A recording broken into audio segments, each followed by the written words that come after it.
All right, thanks guys so much. I'm here on South Lawn, and right now you can see we've got a lot going on out here. We've got cheerleaders over here to my left. They're practicing getting those stunts in ready for the game. I've got all the department tents around me. Everybody, all these alum are coming in here just for this homecoming game. And right here, this is just the kickoff to Warren Central's $6.4 million sporting complex renovation. And there's still some work to be done here right now. Also on the other side, we have Bria Edwards for MTSU. Now, this girl is on fire no matter what she does. She's averaging high points from around the arc and also a big rebounder for this team. So a lot of work WKU has to do to battle against MTSU. What really won this game today, I would say, was free throws. WKU was shooting, what, 80%? Is that what Coach said? 81%. 81% on free throws, and that's better than they've been doing pretty much all season. Now, let's talk a little bit about how this game went. First half, WKU was slow to start, could not get the run game down. Even those passing yards, couldn't get them down. Next, we move on to the second half, and that's when WKU started to push the gas pedal, and they were going. And at that point, you just couldn't stop this team. WKU women's team had a strong senior in her final career tonight here in Diddle Arena. Jalen McClain played her last game here tonight.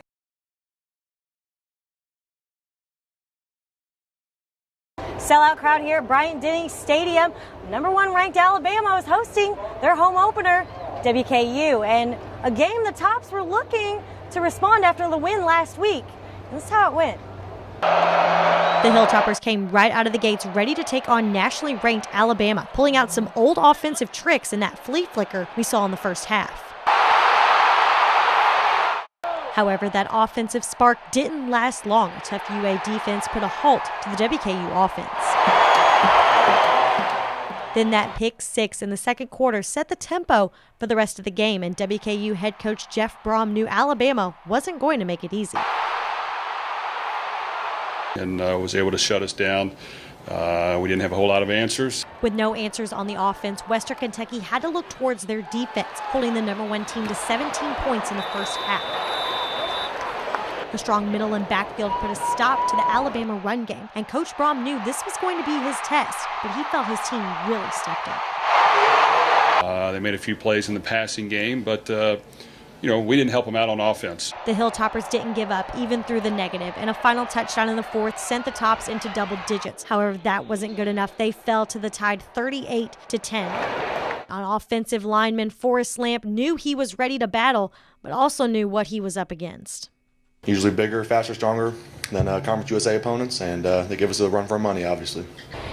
And there you have it. Western Kentucky falls to #1 ranked Alabama, and they're looking to respond next week as they head to Miami, Ohio for Game 3.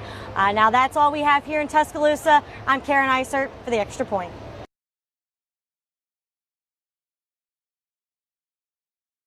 It's finals week, and a few students are taking advantage of Open 24/7. Probably a couple nights this week because I pretty much slack during the days. When it comes to the nighttime, like the pressure's really on to do well in the finals and start studying. And I feel like anyways, I'm a lot more productive at night, so maybe it just works better for me to do that. Effective? You can say that for some. It kind of varies for every person, but you definitely pay for it the next day. And in the AARC, assistants can agree with that as well. So all-nighters, we definitely are against. We definitely go against it.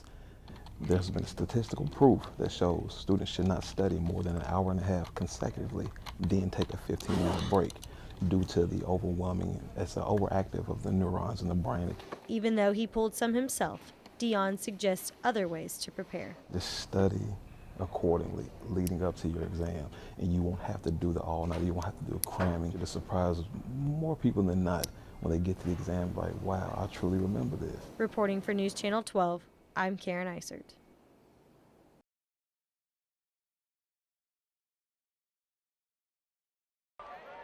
He stands 6'6" and weighs a little under 300 pounds, and his one job is protection on the offensive line.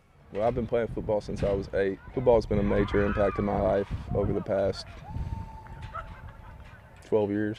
High school, I played at the best in the state, Bowling Green High. It started here. The three-star recruit began his football journey. As a purple lineman, he racked up a few honors and even a state championship his senior year. And then up next came the recruiting. I really focused the majority of my recruiting on WKU Louisville and UK. I didn't decide where I was going to go. I didn't make my announcement until June of my senior year. I committed to the University of Louisville. The support he had carried on and off the field. My parents they impacted me on every choice that I made. My mom or my dad went with me to every game, every recruiting visit. And every game, every decision, Joe's parents were in mind, even when it came down to transferring back home. My mother had an illness that had been present for a little while, and I came back to help. I think everybody will support. I don't necessarily think that everything was rode on me. I felt it was my duty to help. Protection of his quarterback and mom. His job as an O lineman never stops. Reporting for the Extra Point, I'm Caryn Isert.